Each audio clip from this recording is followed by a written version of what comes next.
Assalamualaikum warahmatullahi wabarakatuh. Waalaikumsalam warahmatullahi wabarakatuh. Ya, sebelum dibaca doa, coba dicek lagi kolongnya, bajunya udah rapi atau belum, ada sampah diambil ya. Udah bersih belum? Oke. Yaudah, ketua kelas tolong dipimpin doa. Sekali.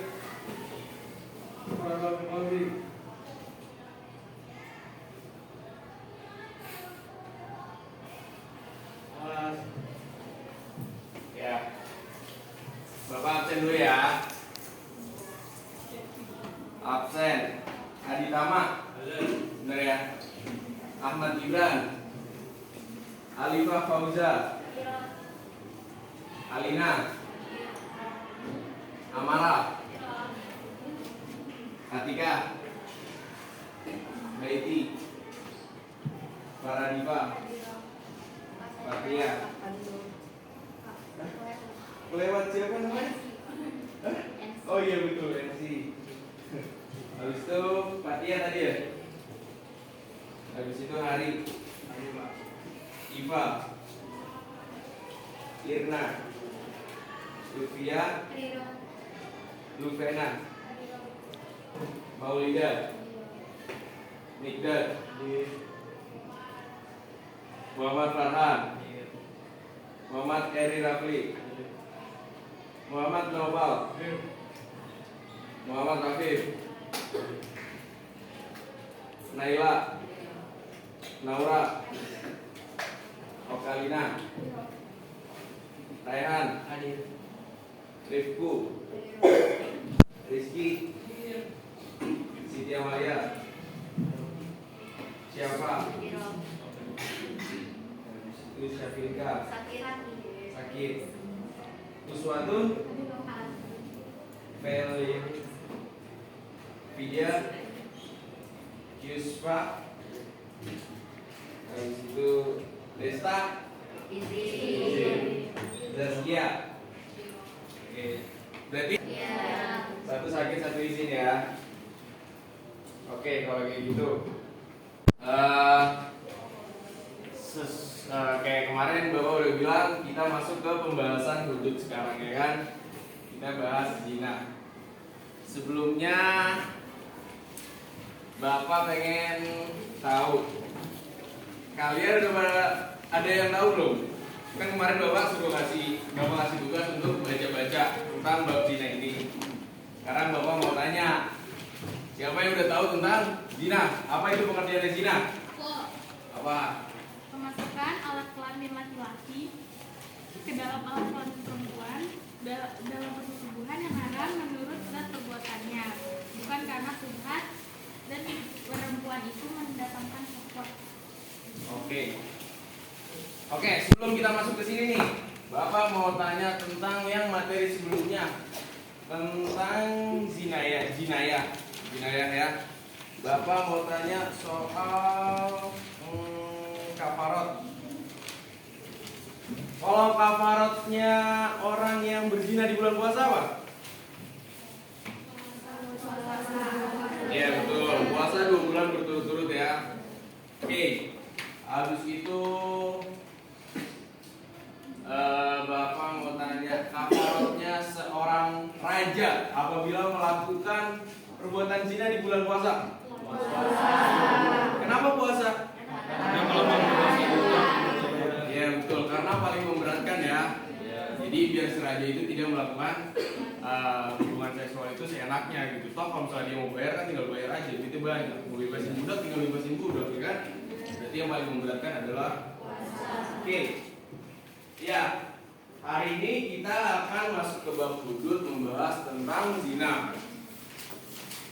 Seperti yang tadi kalian bilang, tadi yang udah dijawab sama teman kalian, pengertian zina yang tadi adalah memasukkan alat kelamin pria ke oke. Di sini hari ini kita akan bahas pengertian zina, habis itu hukumnya melakukan zina, habis itu pelaku zina itu dibagi menjadi berapa gitu, sama hikmahnya gitu ya. Habis itu di sini juga Bapak akan di jam kedua nanti Bapak akan bagi menjadi dua kelompok untuk melakukan debat, ya. Menjadi dua kelompok, yaitu kelompok kontra dan kelompok pro, ya. Setelah itu Bapak akan kasih suatu permasalahan, suatu mosi. Kalian Bapak kasih waktu untuk mencari informasi atau referensi untuk memperkuat argumentasi kalian. Habis itu Bapak juga akan menjadi moderator dalam debat tersebut. Oke? Setelah debat, Bapak pengen dari masing-masing kelompok untuk menyimpulkan debat tersebut dan dipresentasi di depan kelas. Oke? Yang lain juga harus punya catatan masing-masing. Oke?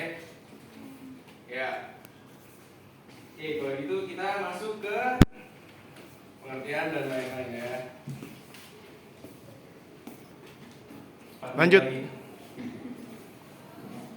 Ya, memasuki pengertian zina. Yang pertama adalah memasukkan alat kelamin laki-laki ke dalam alat kelamin perempuan dalam persetubuhan yang haram menurut zat perbuatannya, bukan karena syubhat dan perempuan itu mendatangkan syahwat. Ya, habis itu juga di sini menurut seorang pakar hukum Islam, ya, zina itu dibagi menjadi dua unsur. Unsur yang pertama adalah hubungan tersebut terlarang, dan unsur yang kedua tidak ada paksaan dalam melakukannya, gitu. Jadi dua-duanya dalam keadaan sadar, gitu, ya, dalam keadaan sadar dan sama-sama mau, gitu kan, sama-sama emang ngelakuin, gitu. Bukan yang satu dihipnotis dan lain-lain, bukan. Oke. Yang kedua, hukumnya zina udah pasti apa? Haram. Di sini surat Al-Isra, wala taqrabuz zina karena panjata bahasa sabila. Dan janganlah kamu mendekati zina, sesungguhnya zina itu perbuatan keji dan suatu jalan yang buruk. Kita deketin zinanya aja nggak boleh, apalagi ngelakuinnya, ya kan? Oke. Kita sekarang masuk ke contoh hukuman zina. Zina ini hukumannya dibagi menjadi dua, ya. Dibagi menjadi dua karena pelakunya juga dibagi menjadi dua. Pelaku yang pertama adalah pelaku ghairu muhsan dan pelaku yang kedua adalah pelaku muhsan. Yang ghairu muhsan itu apa, Pak? Pelaku yang ghairu muhsan adalah pelaku zina yang belum menikah, ya. Yang belum menikah. Kalau yang muhsan itu apa, Pak? Yang muhsan itu adalah pelaku zina yang sudah menikah atau sudah memiliki, ya, istri atau suami, gitu. Oke. Kalau misalnya kasusnya ada bapak-bapak udah punya istri, habis itu dia melakukan zina dengan perempuan yang belum menikah, berarti hukumannya apa? Ya kan, dilihat dari masing-masingnya. Yang laki-laki hukumannya sesuai dengan hukuman muhsan, yang perempuan sesuai dengan hukuman ghairu muhsan. Nah, hukuman yang muhsan itu apa? Hukuman yang muhsan itu dirajam. Dirajam itu diapain? Dipendam, dilemparin batu sampai tewas, sampai mati, ya. Habis itu, kalau misalnya yang ghairu muhsan itu apa hukumannya? Yang ghairu muhsan adalah, ya, didera tuh untuk dicambuk, ya. Setelah dicambuk, diasingkan. Beberapa ulama, sebagai ulama besar ngomong diasingkannya itu adalah sejarak dengan jarak sejauh seorang musafir bisa melakukan kodok sholat. Jadi kurang lebih 90 km dari tempat tinggalnya. Misalnya rumahnya di sini, berarti dia sampai Bandung sana diasingin, ya, diasingin selama, ya. Jadi hukumnya untuk yang sudah memiliki keluarga atau yang sudah menikah, yang sedang dalam hubungan pernikahan, hukumannya apabila melakukan zina, dia tadi diapain? Kalau misalnya yang belum menikah, ya, berarti hukumannya dicambuk 100 kali dan diasingkan. Habis itu kedua hukuman ini dilakukan secara dipertontonkan, ya. Misalnya di tengah lapangan. Tuh diharapkan di tengah pada masa. Salah.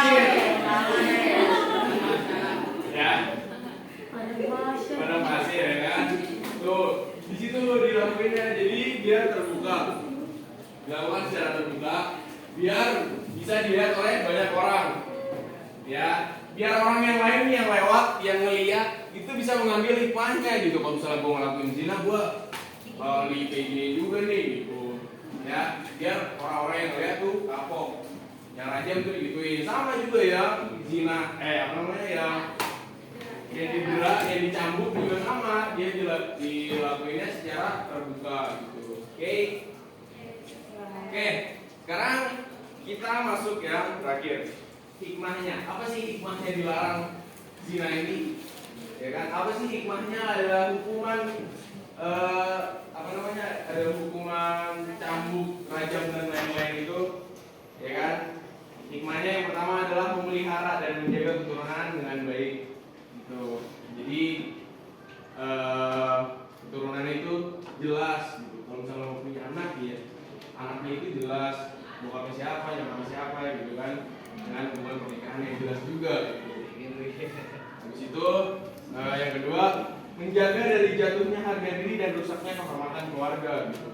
Kalau misalnya salah satu keluarga melakukan hubungan zina, kan yang malu siapa? Keluarganya juga kan. Itu Islam menjaga kehormatan keluarga tersebut dengan memberlakukan hukumnya zina ini gitu. Habis itu juga yang ketiga, menjaga tertib dan teraturnya urusan rumah tangga. Biasanya seorang istri apabila suaminya cenderung melakukan perbuatan zina, timbul rasa benci dan tidak harmonis dalam rumah tangga gitu. Iya, semuanya juga pasti ya, kalau misalnya ada hubungan zina dalam rumah tangga ya udah pasti benci lah ya kan. Gitu. Jadi diberikan hukuman yang setimpal gitu. Habis itu yang D, timbulnya rasa kasih sayang terhadap anak yang dilahirkan dari pernikahan yang sah. Tuh. Jadi si orang tua punya kecintaan yang lebih terhadap anaknya apabila pernikahan tersebut dilakukan dengan cara yang sah gitu. Jadi kayak gua ada punya effort gitu kan untuk punya anak ini, jadi anak itu disayang benar-benar gitu loh ya. Itu hikmahnya ya. Oke, sekarang kita masuk yang tadi Bapak udah rencanain di awal, yaitu Bapak akan membagi dua kelompok menjadi kelompok oposisi dan kelompok pro kontra. Oke, menjadi kelompok pro kontra. Oke, 3 baris. Bapak langsung bagi jadi 3 baris. Habis itu yang satu pro, yang satu kontra. Bapak akan angkat topik hukum. Apa hukumnya pacaran? Oke. Topiknya adalah apa hukumnya pacaran. Sekarang Bapak kasih waktu untuk kalian mencari referensi untuk menguatkan argumentasi kalian, dan Bapak yang akan menjadi moderator untuk debat ini.